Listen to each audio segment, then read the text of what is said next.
మాజీ గవర్నర్ బండారు దత్తాత్రేయను ఉపరాష్ట్రపతిని చేయాలని ముఖ్యమంత్రి రేవంత్ రెడ్డి కోరడాన్ని స్వాగతిస్తున్నామని, అయితే బీసీలైన మంత్రి పొన్నం ప్రభాకర్, టీపీసీసీ అధ్యక్షుడు మహేష్ కుమార్ గౌడ్లలో ఒకరిని రాష్ట్రానికి సీఎం చేయాలని కోరుతున్నానని భాజపా రాష్ట్ర అధ్యక్షుడు ఎన్ రామచంద్రరావు పేర్కొన్నారు.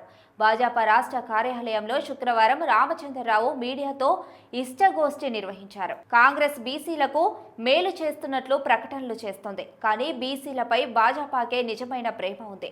అందుకే బీసీ కమిషన్ వేసింది. గతంలో భారత రాష్ట్ర సమితి ఎంబీసీ కమిషన్ను ఏర్పాటు చేస్తున్నట్లు, 1000 కోట్లు దానికి కేటాయిస్తున్నట్లు ప్రకటించినా ఒక్క రూపాయి కూడా ఖర్చు చేయలేదు.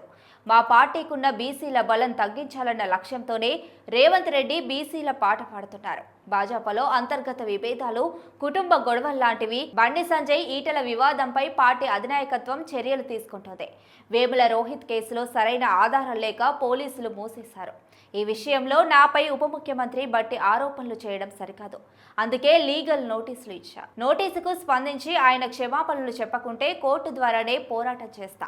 గత 5 ఏళ్లలో నాకు ఏ పదవి లేదు. ఇప్పుడు నేరుగా అధ్యక్ష పదవి వరించింది. పార్టీ కోసం పనిచేసే వారిలో పదవులతో పనిలేదు. నేను పార్టీని బలోపేతం చేసేందుకు నిత్యం ప్రజల్లో ఉంటా.